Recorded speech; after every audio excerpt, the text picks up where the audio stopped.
Hello friends, તમારું સ્વાગત છે મારી ચેનલમાં। આજે આપણે બનાવીશું દિવાળીના નાસ્તા માટે ફરસી પૂરીની રેસીપી। તો ઘરમાં જ રહી સામગ્રીથી એકદમ સહેલી રીતે આ ફરસી પૂરી બનાવીશું। ખાવામાં એટલી ટેસ્ટી, ખસ્તા અને ક્રિસ્પી બનશે કે ડબ્બો 2 દિવસમાં તો પૂરો પણ થઈ જશે। તો ચાલો ઝટપટ બની જાય તેવી આ ફરસી પૂરી બનાવવાનું શરૂ કરીએ। રેસીપી સારી લાગે તો વિડીયોને લાઇક કરજો, વધારેમાં વધારે શેર કરજો અને હજી સુધી જો તમે ચેનલને સબસ્ક્રાઈબ ના કરી હોય તો સબસ્ક્રાઈબ કરીને બાજુમાં રહેલા બેલ આઇકન બટનને પ્રેસ કરજો, એટલે નવી રેસીપીના નોટિફિકેશન આવશે। તો ચાલો બનાવીએ। તો સૌથી પહેલાં તો આપણે ગેસ ઉપર આ રીતે એક વઘાર પેન રાખીશું અને તેમાં 1 ટીસ્પૂન જેટલા આખા કાળા મરી ઉમેરીશું અને તેની સાથે જ 1 ટીસ્પૂન જેટલું આખું જીરું ઉમેરીશું અને જીરાનો હલકો કલર બદલાય ત્યાં સુધી સ્લો ફ્લેમ પર આપણે તેને શેકીને તૈયાર કરી લઈશું। અને આ બંને વસ્તુ ઠંડી થઈ જાય ત્યાર પછી આપણે તેનો અધકચરો પાવડર બનાવીને તૈયાર કરી લઈશું। તો હવે ગેસને બંધ કરી દઈશું અને ઠંડી થયા પછી આપણે તેને વાટીને તૈયાર કરીશું। અને હવે લોટ બાંધવા માટે આપણે મિક્સિંગ બોલમાં 1 કપ ચાળેલો મેંદો ઉમેરીશું અને 1 કપ મેંદાની સામે આપણે 1/4 કપ જેટલો ઝીણો રવો ઉમેરીશું। તો આ રીતે થોડોક તમે રવો ઉમેરશો તો તેનો ટેસ્ટ ફરસી પૂરીમાં ખૂબ જ સરસ લાગશે। અને હવે સ્વાદ પ્રમાણે મીઠું ઉમેરીશું। તો લગભગ 1/4 ટીસ્પૂન જેટલું મેં મીઠું ઉમેરી દીધું છે। અને હવે આપણે જે જીરા અને મરીને શેકીને રાખ્યું હતું તેને આ રીતે મેં અધકચરું વાટીને તૈયાર કરી દીધું છે। તો બધું એડ કરી દઈશું અને સ્પૂનથી આપણે એકદમ સરસ રીતે રવા અને મેંદાની સાથે બધી વસ્તુને મિક્સ કરી લઈશું। બધી વસ્તુ સરસ મિક્સ થઈ જાય એટલે હવે સૌથી ઇમ્પોર્ટન્ટ વસ્તુ કે આપણી પૂરી ખસ્તા કઈ રીતે બનશે। તો અહીંયા મેં વઘાર પેનમાં 2 મોટી ચમચી જેટલું ઘી અને 2 ટેબલ સ્પૂન જેટલું તેલને એકદમ સરસ રીતે ગરમ કરી લીધું છે। અને તેલ ગરમ હોય ત્યારે જ આપણે આ રીતે લોટ ઉપર તેને ઉમેરીશું। તો આ રીતે તેલની સાથે થોડું ઘી ઉમેરવાથી તમારી પૂરી છે તે ખાવામાં એકદમ ફરસી બનીને તૈયાર થશે। અને શરૂઆતમાં તેલ અને ઘી બંને ગરમ હોવાના લીધે આ રીતે આપણે લોટમાં તેને સ્પૂનની મદદથી મિક્સ કરી લઈશું અને હવે હાથથી તેને એકદમ સરસ રીતે મસળીને મિક્સ કરી લઈશું। તો તમારું મોણ લોટમાં મુઠ્ઠી પડે એ રીતનું હોવું જોઈએ, તો તમારી પૂરી એકદમ ખસ્તા બિસ્કિટ જેવી બનીને તૈયાર થશે। તો આ રીતે બધું જ મોણ મેં મિક્સ કરી લીધું છે અને લોટને આપણે મુઠ્ઠી વાળીએ તો તમે જોઈ શકો છો આ રીતે કડક મુઠ્ઠી વળે છે। તો આ રીતનું તમારું મોણ હોવું જોઈએ। તો હવે અહીંયા મેં અડધા કપ જેટલું પાણી લીધું છે। તો થોડું પાણી આપણે ઉમેરતા જઈશું અને કઠણ ભાખરી જેવો લોટ બાંધીને તૈયાર કરી લઈશું। આ પૂરી બનાવવા માટે તમારે સોફ્ટ લોટ નથી બાંધવાનો, થોડોક ભાખરીનો લોટ બાંધીએ એ રીતનો કઠણ લોટ બાંધીને આપણે તૈયાર કરી લઈશું।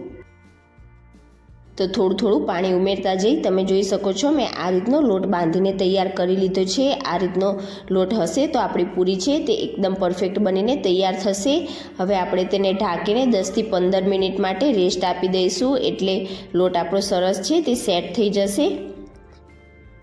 તો લગભગ 10 થી 15 મિનિટ જેવું થઈ ગયું છે અને હવે આપણે લોટને ચેક કરીએ તો તમે જોઈ શકો છો લોટ ઉપર આ રીતે વ્હાઇટ સ્પોટ્સ આવી ગયા છે, મીન્સ કે આપણો લોટ એકદમ સરસ રીતે સેટ થઈ ગયો છે। તો ફરીથી આપણે તેને એકદમ સરસ રીતે મસળી લઈશું।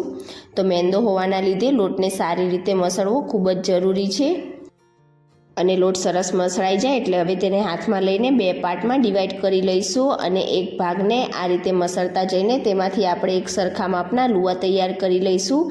તો લુઆ તમારી પૂરી નાની મોટી જે રીતે બનાવી હોય તમે એ રીતે નાના કે મોટા બનાવીને તૈયાર કરી શકો છો।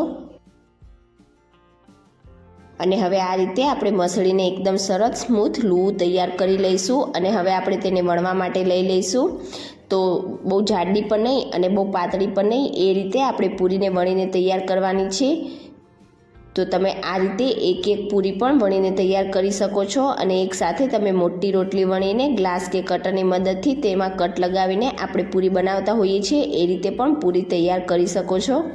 અને આપણી પૂરી એકદમ સરસ ક્રિસ્પી બને અને તળતી વખતે ફૂલે નહીં તેના માટે છરીની મદદથી આ રીતે આપણે થોડા અંતરે તેમાં કટ લગાવીને તૈયાર કરીશું। તો એ તમે જોઈ શકો છો મેં પૂરી આ રીતે વણીને તૈયાર કરી છે, વધારે જાડી પણ નહીં અને વધારે પાતળી પણ નહીં। તો બિલકુલ આ રીતે બધી પૂરી આપણે પહેલાં વણીને તૈયાર કરી લઈશું। બધા જ લોટમાંથી મેં પહેલાં આ રીતે પૂરી વણીને તૈયાર કરી લીધી છે। હવે આપણે તેને તળી લઈશું।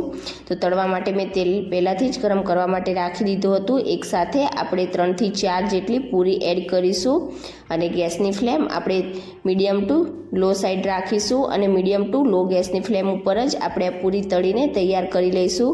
જો તમે વધારે પડતા હાઈ ગેસની ફ્લેમ ઉપર તળશો તો ઉપરથી લાલ થઈ જશે અને અંદરથી કાચી રહેશે। તો આ રીતે અલટતા પલટતા જઈશું અને પૂરી ઉપર હલકો ગોલ્ડન કલર જેવું થાય ત્યાં સુધી આપણે તેને તળીશું। તો થોડીક જ વારમાં તમે જોઈ શકો છો આપણી પૂરી ઉપર આ રીતે હલકો ગોલ્ડન કલર જેવું આવવા લાગ્યું છે। તો હવે આપણે આ રીતે નિતારીને તેને પ્લેટમાં લઈ લઈશું અને બિલકુલ આ જ રીતે આપણે બાકીની બધી જ પૂરી તળીને તૈયાર કરી લઈશું। એકદમ સરસ જોતાં જ ખાવાનું મન થઈ જાય તેવી આપણી આ એકદમ ખસ્તા અને ક્રિસ્પી ફરસી પૂરી બનીને તૈયાર થઈ છે। તો બિલકુલ આ રીતે મેં બાકીની બધી જ પૂરી તળીને પણ તૈયાર કરી લીધી છે।